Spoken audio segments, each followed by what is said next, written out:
conversation. Thanks. Hey, everyone. Thank you so much for coming to today's event. My name's Kyle Sue. I'm the Partnerships and Product Manager at an organisation called B-Lab UK. B-Lab UK is a charity and not-for-profit that supports the B Corp movement. And it's a great time to be here today because it's actually B Corp month. So the entirety of March, we're celebrating businesses that are kind of going the extra mile to actually be forces for good, looking after both people and the planet. So I'm the Partnerships and Product Manager. I work within our growth and product team. The focus for our work is really this kind of outreach, raising awareness of the movement and getting businesses to switch on to the fact that they need to be doing more. And what I'm going to do is really just open up today's proceedings to kind of explain a bit more about the B Corp movement, what we're doing, what we're trying to achieve, before moving to the stars of the show, who will tell their stories about what it means to become a B Corp and live and breathe these particular values. So this is my audience participation point, so put your hand up. If prior to today, have you heard of B Corp before? Great, okay, that means I can cut 3 minutes off my intro. Hands up for those who've not, just in case. There's one person, those 3 minutes are back in. Benefit of you at the back. The other question I've got is, how many people here kind of own bars or kind of like stock kind of like spirits? Okay. For those people, do you stock any B Corp brands, do you know? Cool, that's about 3. Okay, so there's kind of a bit of a pitch for those people as well tonight to stock those brands. So what's really interesting about the B Corp movement is it kind of comes at a time, you know, especially this week, you know, we've had sort of various reports about the challenges facing the environment. And a lot of businesses trying to figure out what can they do in this space. And it's quite a challenge. You know, there's lots of information, lots of things that businesses could or should be doing. And what we want to do is exist as a bit of a signpost and a guide for businesses. So we've got something called our B Impact Assessment. Again, this panel will know this B Impact Assessment tool a lot. And essentially, it's kind of our way to steer businesses in a way to be forces for good. So if you run your own businesses and you're thinking, where do I go next in terms of looking after people and planet? I know I need to be doing more, but I don't know where to get started. We position our B Impact Assessment as a free online tool that you can sign up for an account, and it guides you through that process. But before going more into that, I kind of want to talk a bit more about what the B Corp movement is. We believe that the economic system is broken, and that it should move to one that is regenerative, equitable, and inclusive. Those are 3 massive and lofty goals to aim towards, and we're not going to sort of like hit there like next year. It's something that's sort of a long and sustained process and practice. And so what we try and do is get businesses to embrace that ethos and then put that into action. So that B Impact Assessment I was mentioning is a tool that you can sign up to, and it breaks down into 5 key areas. It asks a business to explore what it's doing for the environment, its workers, customers, and community. And there are loads of questions behind that. So for example, what are you doing on your journey towards net zero? What policies have you got in place to look after your workers? In terms of like things like parental leave, or do you pay the living wage? There's a 5th element as well, which is around governance. It's how that business operates. And so for businesses that kind of want to go that extra mile, we ask them to make something called a legal change.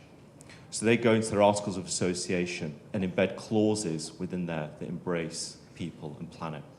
So directors are enabled through that to make different kinds of decisions.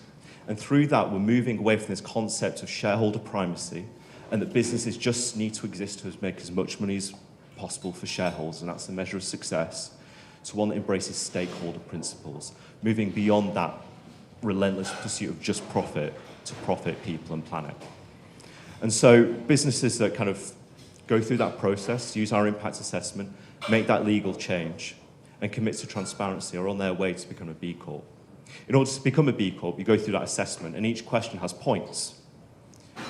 And I was going to say points mean prizes, but essentially what it means is those businesses go through, and the magic mark is 80. Businesses go through, collect those points, and they use the assessment, both as a benchmarking tool. Now, the average business, if you go through it, will get about 50 points. Businesses then have a roadmap to build things better. So you might look, actually, let's fix that policy. Let's do this particular initiative. And you've got that tone from the top, from leadership, directing the business in a different way. And you sort of empower your employees to work with you on that journey. If you get those 80 points, you go through to the next stage.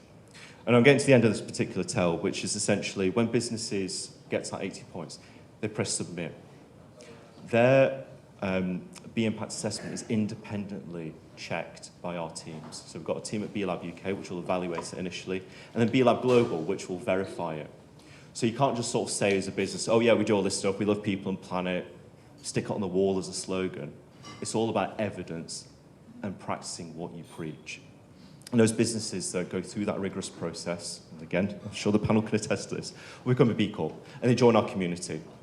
But as I've said a time ago, I've actually been quoted on this as saying it's like getting to base camp at Everest. The real work starts when you become a B Corp, because we encourage those businesses to do better and further and actually put in place practices to make those changes into the future. So maybe a business becomes employee-owned, or does some other policy which actually helps empower their workers or does more for the planet.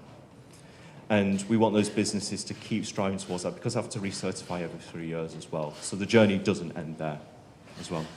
So that's a primer for today's kind of conversation. But you don't want to hear from me, essentially. What I'm here to do is kind of moderate and just really introduce our panel and to talk a bit more about actually what it means to be a B Corp. What are the challenges that they face, particularly in a sector which is facing a lot of challenges as it is at the moment, and how those businesses actually living and breathing these values. So it's going to be conversational. I'm going to sort of pepper questions in this general direction. There'll be an opportunity for questions towards the end as well, so please do bank those up for later. But yeah, that's the introduction. Please give a massive thank you to our panel tonight.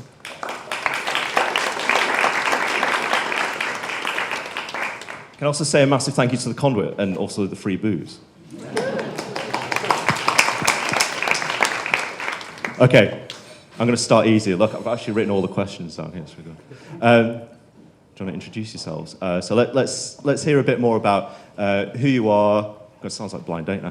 Who you are, your business, and where you come from. Hello everyone, I'm Annabel Thomas. I'm the founder and CEO of Nc'nean. We are a Scotch whisky distillery based right up on the west coast of Scotland with sustainability at our heart. I founded it with a mission of doing two things really, pioneering sustainability in the Scotch industry, which I saw as a massive gaping hole, and producing creative modern spirits. So tonight we have been drinking our single malt Scotch. We also have a botanical spirit, which is our take on gin. And yeah, that's us. Hi guys, my name's Ed Faulkner. I'm one of the co-founders of Sapling Spirits. We make climate positive vodka and gin. We exist for three key reasons. First of all is to help with other amazing brands lead the way with sustainability in the industry, really try and push forward and challenge others to do better. Secondly, to tackle climate change, and thirdly, which is obviously incredibly important as well, to make world-class spirits. So encourage people to drink sustainable products by making the best of the best. We kind of have four key things we focus on. We focus on the grain, we support regenerative farmers, packaging, we supply 85% of our spirits now in a refill scheme, reforestation, so a core promise of ours is to plant a tree for every bottle, and we work closely with local partners in London, Bristol, all over the UK. And fourthly, it's to work with our bars to really encourage sustainable drinking at the other end, so zero carbon menus, zero waste, and really working with customers to kind of to help us both do better. And thanks for coming. Hi everyone, I'm Russ, Wakeham, one half of Two Drifters. We're a husband and wife team based down in Exeter, down in Devon, producing rum from scratch with a carbon negative footprint. So we think about the entire life cycle of our product. You know, sugarcane grows in a long way from here. You've got a lot of impact on the planet in producing it. And from the core outset of Two Drifters, we've always focused on the carbon footprint and the impact that producing our products has. We work with Climeworks, direct air capture, in order to fully remove more CO2 than we create in the entire process from cradle right through to the grave. And that's how we achieve the carbon negative footprint. But first and foremost, backing up what these two have said, you've got to make a great spirit. So, rum is our real passion. We love rum, and we absolutely try to make the best quality rum we can here in the UK. Thank you so much for that introduction. So one of the things about the B Corp movement is that it covers so many different sectors. So I probably should have said this at the outset, but there's probably around 6,400 odd B Corps in the world. And there are 1,200 B Corps in the UK. So we're actually the second largest market in the world and the fastest growing. So we cover all of these different sectors. And what we're sort of trying to do is sort of generate this kind of representative sample of businesses to kind of cover that. So all businesses kind of a leading light to follow. And obviously the focus for today's session is around F&B, and so we want to sort of focus probably today is like what's challenging this particular sector. So Annabel, I just wanted to kind of open up with a first question for you, which is just sort of set some of the context about the challenges that the sort of sustainability challenges that the F&B industry is facing at the moment. Well, they're quite wide. I think the world is also facing these wide challenges. It probably starts with I think all have to use agricultural materials to make our spirits.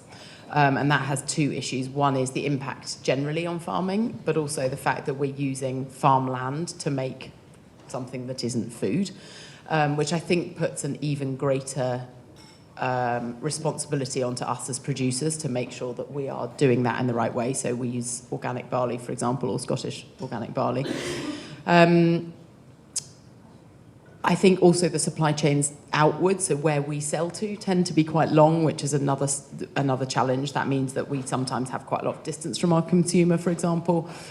Scotch is obviously a massive export product, so our biggest markets are not in the UK. However, I think the positive is that we also can talk directly to consumers, and our industry as a whole can talk directly to consumers, and we can really influence what they think, be that someone behind the bar talking about it or reading packaging and so on. And I think that gives us a unique position to influence in a more broader way than just the industry. Cool, thank you. I was wondering, from your perspective, Ed, is there anything else to sort of mention? Because I'm just wondering, in terms of the supply chain issues, I'm just thinking in terms of the wider things like cost of living and stuff like that. I think, cost of living is an interesting one. I think pricing is one of the biggest challenges for the sustainability movement, and specifically sustainable F&B to really push on. A lot of our grain that we source from regenerative farmers can be up to 10 times more expensive than kind of monoculture stuff, which is hugely harming to the environment, but is prevalent in all of the kind of foods that we eat. And that's a really difficult thing from a small brand perspective. We don't have time to kind of get involved in lobbying. We have to sell more premium products, which is into a smaller part of the market, because raw materials and specifically grain for spirits is so expensive. So I think one of the biggest challenges for us and for other brands is how can we get the big guys doing what we're doing. And it's kind of trying to show people the way, but then also working with not just other companies, but policymakers and people from multiple stakeholders to kind of drive that price down and try and find mechanisms in which we can make it cheaper for Smirnoff to start using regenerative grain, because that's the kind of goal, right, for the most mass market products to be doing the most good. And the kind of way that I think we fit into that is by kind of showing how that's possible and creating a market for it and educating, so that has to happen. So it doesn't become a choice for them, it becomes a necessity through education and kind of access to those brands in the market. And are you seeing any of effects from that? Are you making the case that people are listening to you, or is it? I think one of the really positive things about sustainable agriculture at the moment is that the government are in the process at the moment of implementing some environmental land management schemes, which are replacing the old common agricultural policy which the EU had in place. And so farmers, over the next 8 years, the basic payment for farmers is going to be phased out, and they're going to start being rewarded for environmental land management. Now, it's coming under a lot of fire from the farming community, so one of the big challenges there is to get kind of farmers who've been farming for generations in one way on board with sustainability, because at the end of the day, these guys, they don't want to be criticised for the work they've been doing, their fathers were doing. It becomes a real social problem, and one of the as a brand, going and speaking to a farmer and trying to preach about sustainable farming is not a good idea. I can tell you from experience. So it's about involving again all stakeholders and working with farmers to want to adopt these policies. We've had multiple conversations with DEFRA, and they don't really care about anything other than getting elected to the next election. So what they want is the farming community to be on board with what they're doing.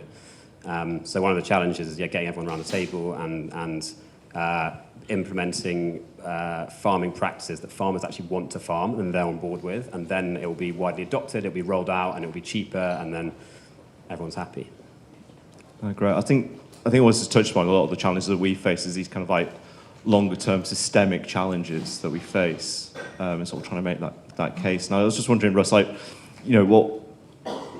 I'm going to assume that you sort of face some of these similar challenges potentially, and I was just wondering, what about being a B Corp has perhaps helped kind of address some of these challenges?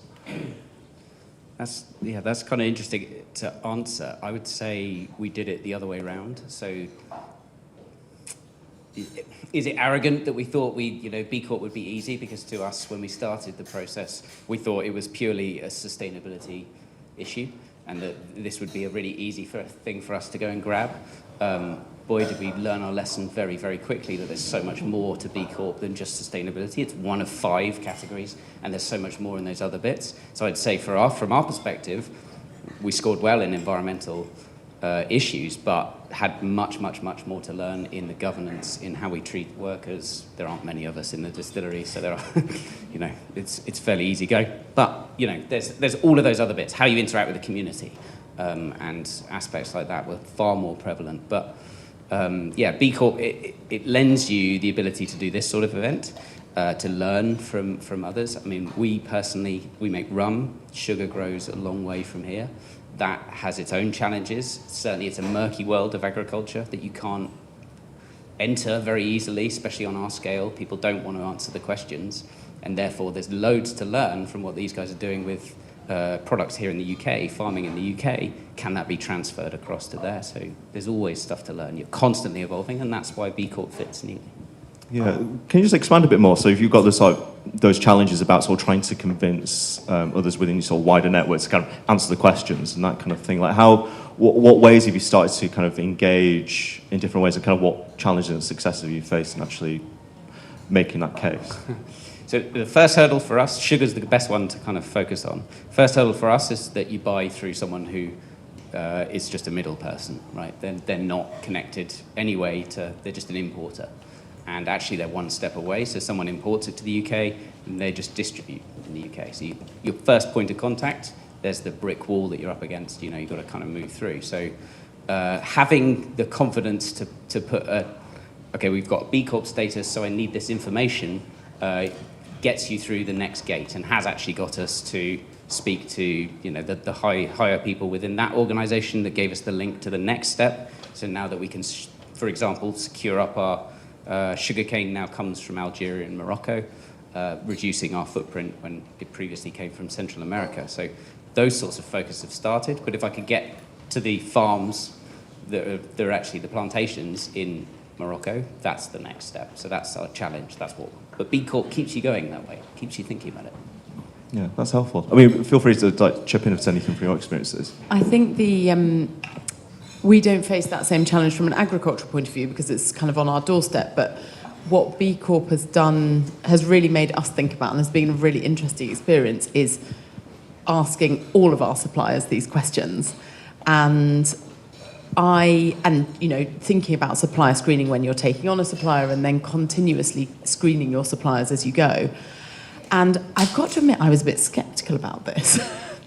Because for a lot of the things we buy, we haven't got a massive choice of suppliers. But what has been really interesting is that just by asking us, even if we've already decided we're going to use this supplier, we use them already, just by asking our suppliers these questions, have you done a carbon footprint? What are your policies on this, that, and the other? Even if they give terrible answers, which thankfully most of our suppliers don't, but even if they do, the fact that we've asked that question gets them thinking about it. And we have seen evidence of that amongst our supply chain, and I think that's a really amazing outcome. Definitely, and just to second that, the more people who are asking, and the more time goes on, they're going to have to start changing, because otherwise they're not going to have customers, because there's going to be other people doing it. So it's a real job of us as brands to keep asking those questions. Whenever we engage with suppliers, just say kind of as a basis, we need to see your this and that policy, and again, as you say, it really encourages people to do better. Have you seen a sort of a trend? Is it easy to ask those questions and get the responses? I imagine when you sort of start out, you're getting sort of blank face or no.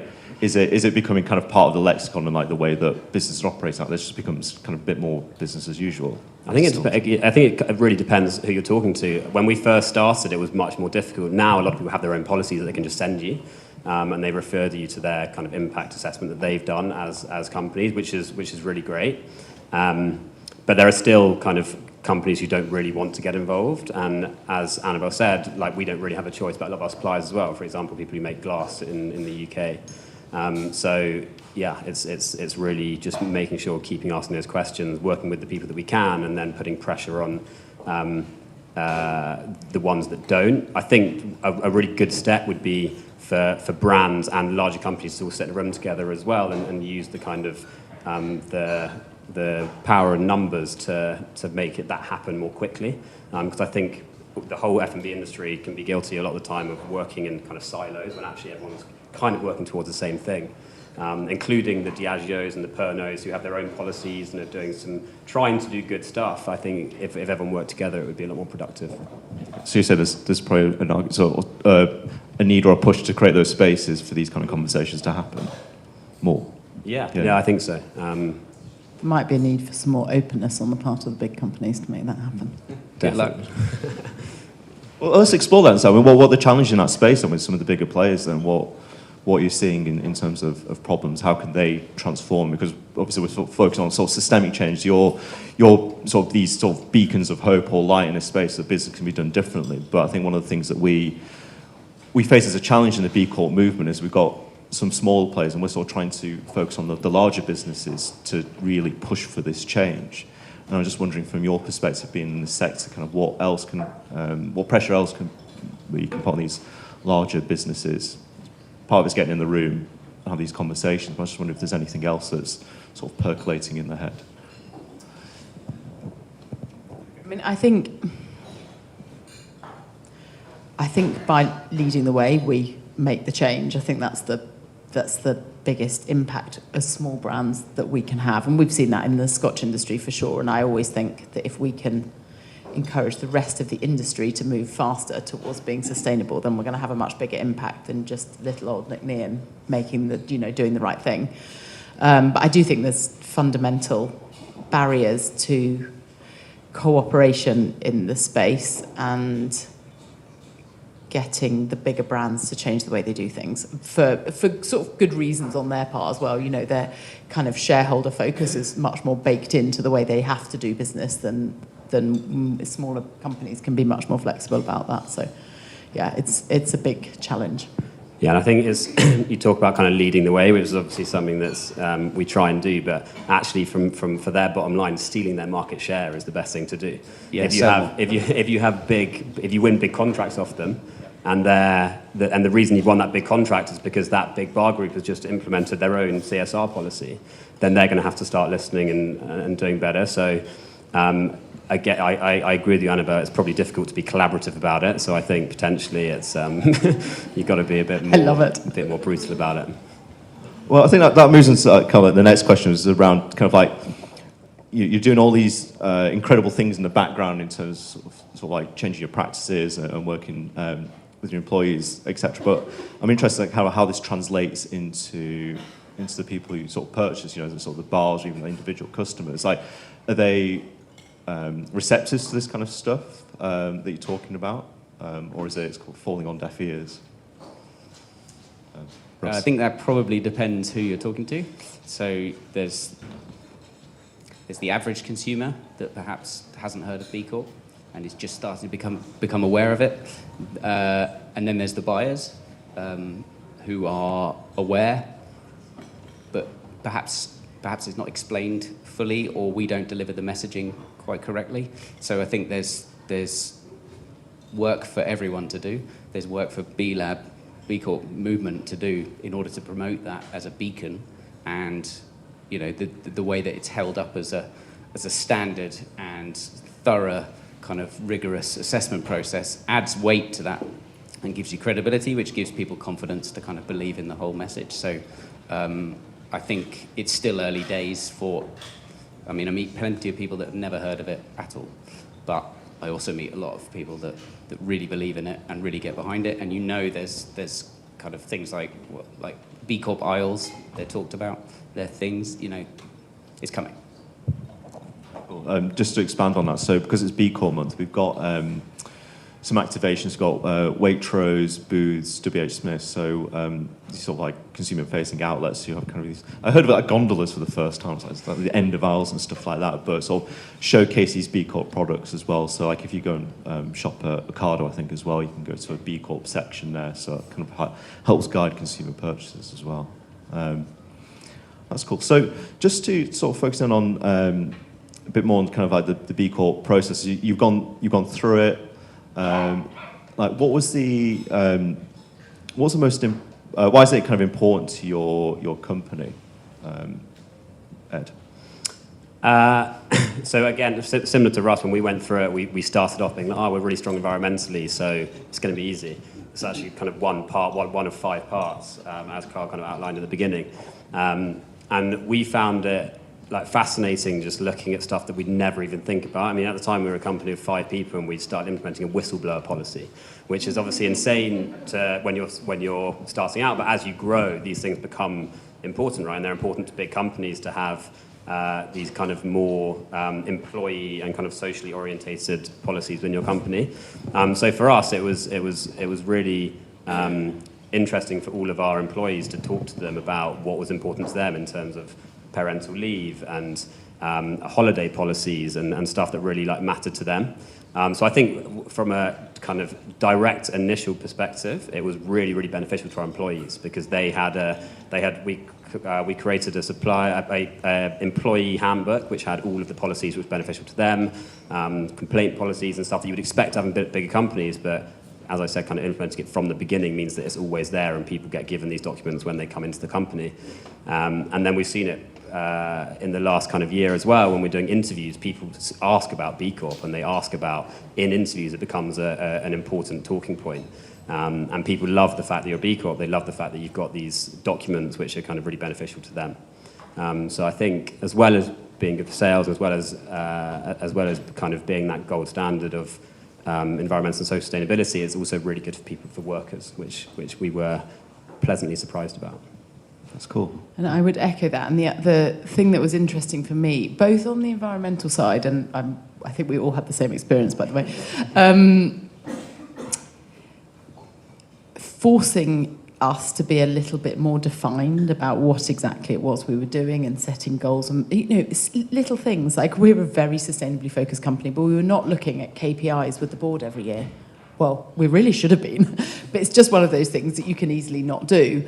Diversity is really important to us as a company, and one of the questions is, do you blind screen applicants? Well, no, we didn't. It's really easy to do. Now we do it. Those sorts of, and there's also some really big things that are much harder to do in there, but the process of going through it and having those things put in front of you and suggested is just really helpful. Yeah, I seem to have a lot of conversations with businesses that go through this process, and they sort of got this skeletons in the closet, kind of like Google Drive, where all these policies are kind of hidden around, and they sort of spend this sort of first part just sort of trying to find all these documents together. And I think everyone's kind of got these kind of experiences with this sort of like massive computer hard drive with stuff there, and it's just like, we've done it, but actually how do you sort of start to give life to it?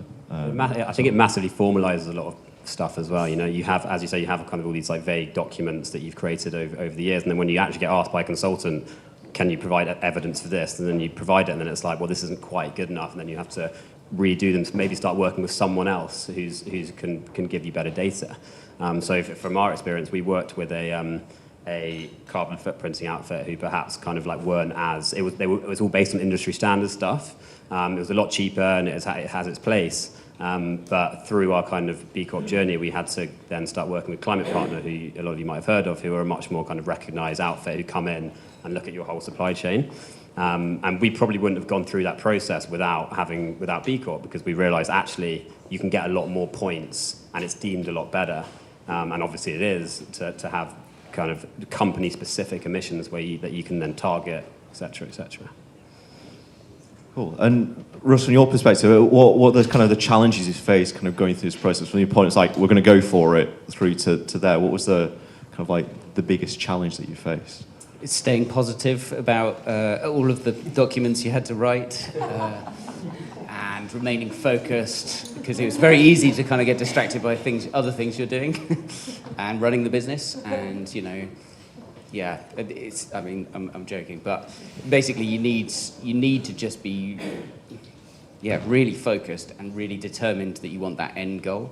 I mean, if you don't have that in mind, you have to want it. You have to want it, because it's not going to be simple to implement all these policies that Ed and Annabel just talked about, and make sure that you can back them up and it's credible. And if someone third-party verified it, you know, that everyone is happy that that's how it's done. That takes effort, and yeah. Great. And so you sort of focus on this idea of like the policies, the documentation you all have to do. It's like, I've seen some examples where some consultants say, yeah, we'll just give you all the policies you need to get through. It just doesn't seem to me to be the right approach. There's kind of just parachuting these policies just to tick a box. And so I think one of the things that we encourage is like, how do you engage your workers to actually sort of really give life to this? So I was just wondering, like, how does that translate? You've got all these plethora of policies now, they're all neatly, you know, in the right folders in Google Drive and all this stuff. But like, how does that translate to the people you work with? Do you sort of see a change in terms of the ethos of being a B Corp? Yeah, actually, there's just one thing that's really jumps out when you say that. We had one look at a really simple thing, like how does everyone commute to work? And should we include something around the sustainability of how everyone's journey to work goes, right? It's an easy scope 3 thing to think about, but we hadn't implemented it. And now basically on everyone's computer, it pops up in the morning and just says, how did you get to work? You know, did you cycle? Did you catch the bus? Did you drive your diesel car? You know, because we have to account for the carbon in order to think about it. But simply forcing you to implement that sort of thing is, brilliant. That's a really good idea. We've just been asked that question at work, and I'm going to go back over 6 months and sort of figure it out. So, so it pops up every day. So everyone's got Macs, and I love Macs, but it's a little Apple script that does it. Get shamed on the way in for driving. Yeah. And what happens if you tick that I drove my diesel then car? Your computer blows up and you're sacked. We undenied, actually. What's the penalty if someone drives every day, right? And should they? Because how do we incentivize people to cycle more, right? You can give them a bike, but that doesn't mean that's not the same thing. Do you punish? Should you punish if they drive a diesel to work? That's a question. We had this whole meeting. This is next round of audience participation. Hands up if you. So you know, I'm definitely taking that's your top tip for the end on that pop-up. So one of the other challenges I think businesses face is kind of this recertification cycle. So I'm guessing that's, you know, on the horizon for you. So I was just wondering, you've gone through this process initially, and you've got the recertification coming up. Kind of like, what are you doing differently, or what's your ambition for that sort of recertification cycle? Annabel? Well, we're not too far into the recertification cycle, thank God, as in we certified quite recently. Actually, one of the things I want to start doing this year, talking about team as you just were, is get the whole of our team involved in what we want to improve on, because there's this vast array of issues that we are not yet good enough on and we could improve on, but the question is, where should we improve and where do we as a company want to improve? So for me, that's the first step, is to decide what we're going to pick off, and that's what we're sort of about to tackle for the second half of this year. Cool. I'm going to go down the panel. I'm intrigued by this. We're actually very similar. One of the things that we're doing is engaging the whole team and other stakeholders in the environmental projects that we put money towards.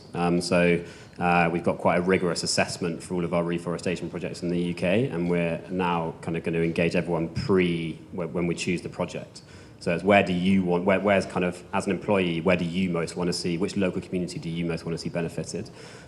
So we can engage more people in the process of deciding these things and deciding the impact that we have.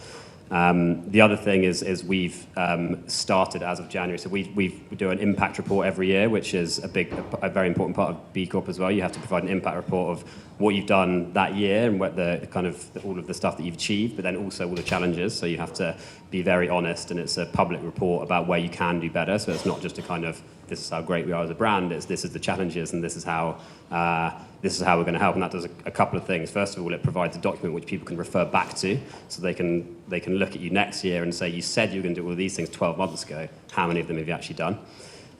So our impact assessment this year, we said we're going to start having KPIs for our operations team to cut down on various different, on carbon emissions and wastage, etc. So starting to KPI our team more on impact is a kind of a big thing for us this year, and through doing that, make reductions in various different places, which was made possible for us through our climate partner work. So we can really target stuff, and we can say, this is where we emit the most. Let's work on that. Great, thanks. Ours kind of sits, our focus at all the same stuff, but basically the impact assessment that you have to do, that report, highlighted to us that we're lacking in our community. We're lacking in the worker sections as well. So like really simple things that we aim to implement this year are things like shares for bonuses for employees, right? We can't actually, as a business, afford to give massive bonuses to our employees, but this is a really great way to do both at the same time, right? Reward for real hard work, because it's hard graft in a small business, and they feel part, there's ownership there. So that one's a real, big one for us. Great, thank you. So we're getting to the end of this particular phase where I'm just asking all the questions. So I just wanted to kind of take a moment to sort of pause and give you an update in terms of what's happening with the B Corp movement, and it's all factored into the last or penultimate question, which is essentially around the work we're doing, which we're calling evolving standards. So that whole thing I was talking about, getting 80 points to become a B Corp, that's shifting. And so we've got a project called Evolving Standards, where we've taken a look as part of the B Corp movement about the process to become a B Corp. And so one of the hallmarks of this movement is essentially shifting the goalposts and sort of making it still a challenge and maintain that rigorousness for businesses to become a B Corp. So there's this sort of change towards sort of 10 key areas that businesses need to have as minimum standards. So it's things like paying fair wages, because currently a business could become a B Corp and not pay the living wage because they get the points from elsewhere. And so there's a question mark, is that the right thing? Because paying a living wage is one of the best ways to alleviate poverty. So it kind of feels a bit strange, this movement pushing for change doesn't have that as a minimum standard. So that's one of the things that's happening. But I just want to explore with the panel, if anyone wants to sort of jump in on this, is like, what more can the B Corp movement be doing to kind of shift for this transformative change we want to see in the world? Just a small question. I think as with the whole sustainability movement and various social movements around the world, it's constantly developing, right? So there's new farming techniques, and there's new carbon capture methods, and there's so many things on like a monthly basis that we read about which are developing. So it's important that us as brands and B Corp itself, who has so much to do with so many companies, develops with it. So as it becomes easier and cheaper to use some carbon capture technologies or whatever it might be, the kind of standard needs to go up with it, because as these things become more accessible, if the B Corp kind of, let's say that the score is 80, if it gets easier and the questions don't change, then the score kind of needs to go up with that, to keep pushing people, and then also if people who've just got over the score, to keep pushing them up, and eventually everyone should be scoring 120, and that would be great. But if the B Corp movement doesn't develop in that way, then people will just rest on their laurels and be like, we've done this, that's fine. We need to keep pushing it. Thank you. I think, I agree with all of that. And I think the evolving standards is a very sensible approach. I think the other thing is just the awareness of what B Corp is, and even the principles behind it, is still relatively low amongst the big wide world out there. And I think actually just making the general population aware of the issues that the movement is trying to tackle is, we can't lose sight of that. I think that's really important. And the more, we find this when we talk to suppliers or customers or whatever and explain to them what B Corp is. We exist in a world where a lot of people know what it is, and then you go out and it's like, oh no, there's not many people who's, but even that education piece, when we talk to other people about it, is a really, that makes a difference in a small way. And if you do it a lot of times, it starts to make a bigger difference. Cool, thank you. Russ, is there anything from your side? It's not a great deal to add. No, I'd say exactly those two things that you need. You need the awareness. The thing with B Corp is it would be great if B Corp itself could highlight the fact it's not just sustainability more. It really gets rested on that, and that's, I made that mistake myself. It's the other bits that are really critical as well. How should a business be in the world? That's much more important. Yeah, I think we'll definitely do some more work on that. So that was my research. Thank you for that. But I think that's it, because a lot of the other certifications that you see kind of focus on the environmental or the social. I think the kind of the unique selling point of the B Corp movement is recognition that all of these issues are interconnected, especially if you look at things like climate justice, and also that this is the kind of holistic tool to kind of see that particular vision. Okay, so my final question is the people in the audience who are interested, intrigued about this process. I always like to leave an action that people can sort of take away into the night. So yeah, let's go down and then we'll open up to questions. But yeah, what one action can everyone here today take to kind of further this mission? I think either look out for brands that are B Corp certified or ask about brands that are B Corp certified, depending on the context of the action that you're taking. I think engaging with companies more. There's the kind of voting with your wallet thing, which is a real. We consume so much these days. Every time we leave our house, we get a Lime bike, and then we go to a cafe, and then we do all these different things where you're always spending money, and spending money in the right places. It doesn't necessarily have to be a B Corp. It can be a local tiny business that's probably not even thinking about B Corp, but is doing everything the right way. But it's just making sure that you actually think about those things on a kind of daily basis. Yeah, and then ask that first question about what their claims are, and question it. Always question. Just question the first one, and you'll get rid of most. Great, thank you so much. So I just want to give a quick round of applause, and we'll go to questions to the audience. Thank you so much.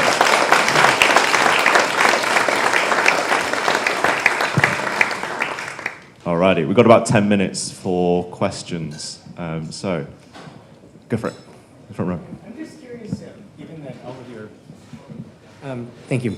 I'm just curious because given that all of you are based in the UK, did any of you consider becoming a CIC, a UK CIC, as opposed to pursuing the B Corp route? Because the B Corp is actually a US construction.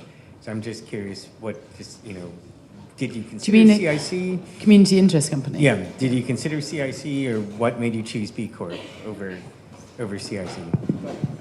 I didn't consider it. This is the first time I've heard of it. So. I think it's a fundamentally different thing. We are a for-profit company. And I'm proud of that. There's nothing to hide. And frankly, you can't build a distillery which requires 5 million of capex up front and then lay down stock for 5 years without being a for-profit company in the end. And I think a CIC is it's just a fundamentally different concept. So no, we didn't consider it. Yeah, I can jump in just to add to that. So I think there's a distinction between the B Corp certification and the sort of the legal structures which guide how business operates. So there are different legal structures in existence in the UK, which all of them, if they're kind of for-profit, there's different other criteria, can become a B Corp. So you can have a company, I think it's limited by guarantee, that could still become a B Corp, or a limited liability partnership. The genesis for the B Corp movement in the US, as you rightly say, was because there is a much more stringent requirement for businesses to kind of operate for the benefit of shareholders. And so it's actually, I think, illegal in some states to actually sort of do anything against that. So there's been a lot of work on the policy level to change the legislation to focus on introducing benefit corporation legislation, which I think in the UK, there's a bit more flexibility here versus the US as well. Hi. Cool. Sorry, I've got the microphone already. Go for it. I'm hidden. Oh, where are you? Hi. Well, congratulations on your certification. We're a restaurant. We work with all of you, in fact, which is wonderful. When we, in the restaurant industry, it's difficult because we look at things like wages, and you've got service charge, and there are all these small niggling things that get in the way of actually trying to figure out how to get certification and all those things. And it's very difficult to speak to others and find other companies and say, how did you do it? Who are the companies that you look towards as, who are the kind of the top 3 B Corp companies other than yourselves, or people who have got something in their model that you said, wow, I wonder how they did that, and that's guided you?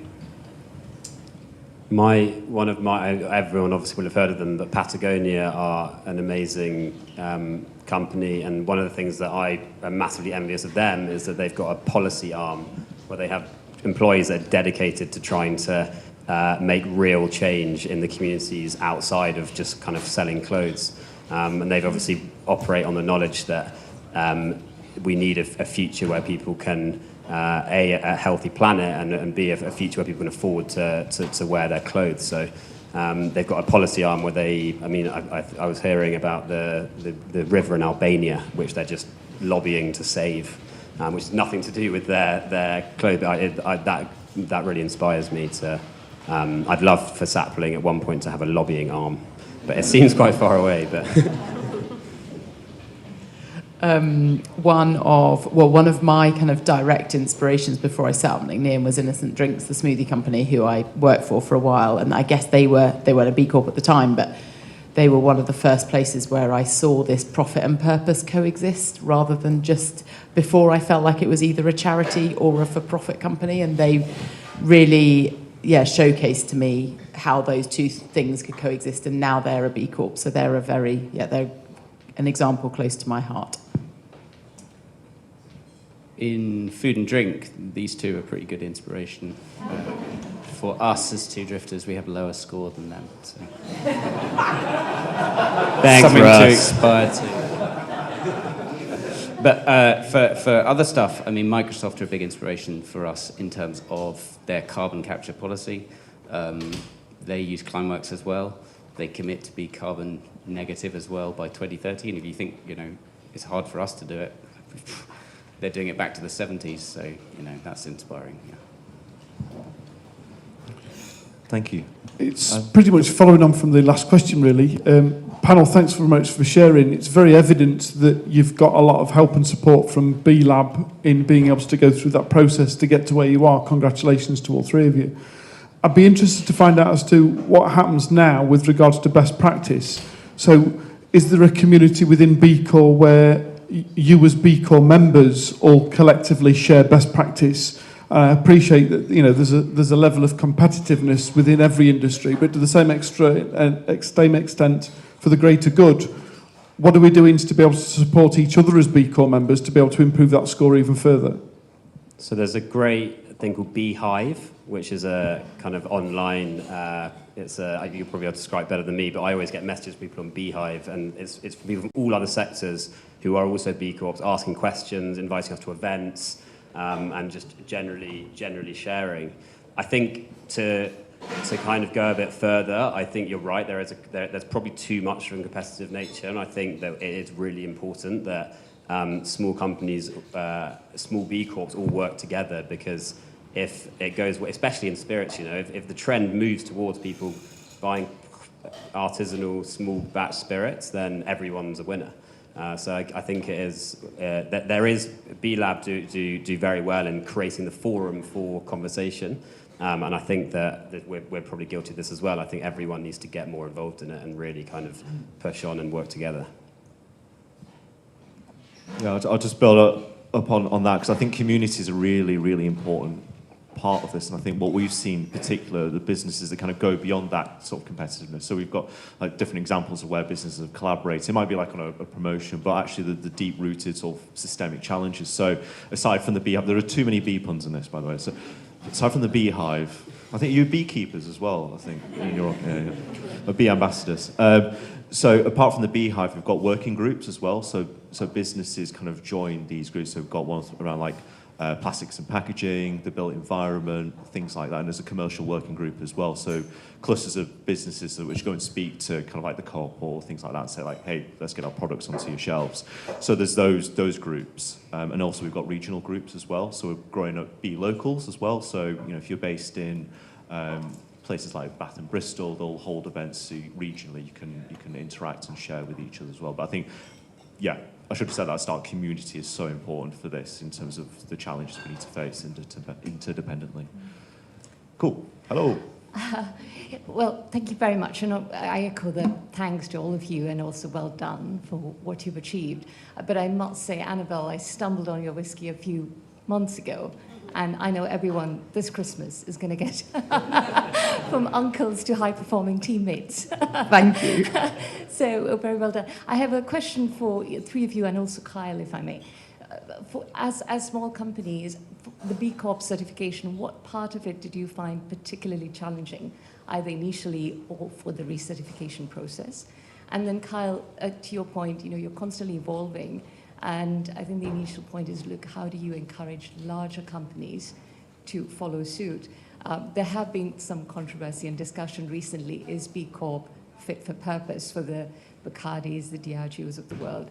What's your view? Do you feel that evolving standards are fit for purpose, or is it really more for smaller companies? Thank you. So actually, just on your first question, I should have said this at the outset. So last week we launched a free training course as well. So it's like a 90 minutes to 2-hour course for anyone who's interested in getting started. So that's a free online course for anyone, because we recognise actually there's a different challenge at different sizes. So for smaller businesses, like time, resources, money, not everyone can get a consultant in to support them. So this is our first step to help on that journey.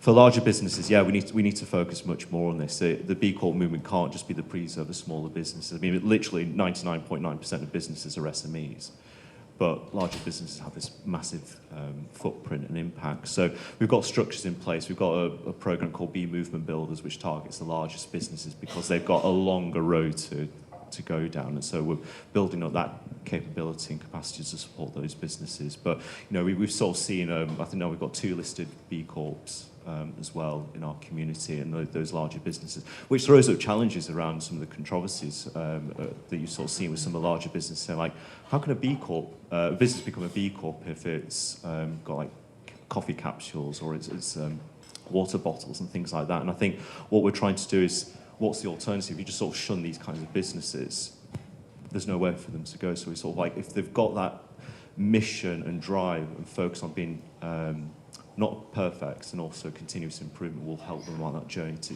get better. But they've got to practice what they preach through that process. So I think evolving standards is part of the answer. But I think we need to do more on the policy side. And we've got a Better Business Act campaign, which is trying to change the legislation. And the Companies Act 2006 to get all businesses to think about this. But we've got this kind of advocacy level and sort of showcasing the business can be done differently as well. But yeah, I'll pass to the panel for the second question.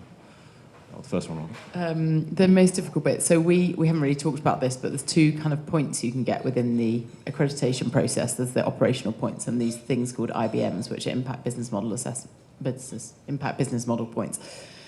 And the operational points, there's lots of questions and you get a relatively small amount of points for each of them. And then the impact business model questions, they're big meaty questions, you get a lot of points for them.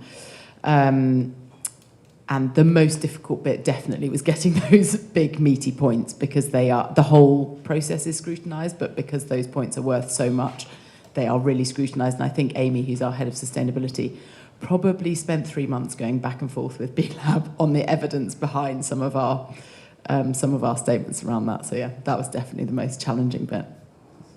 I think just to second that last bit is time in a really small team.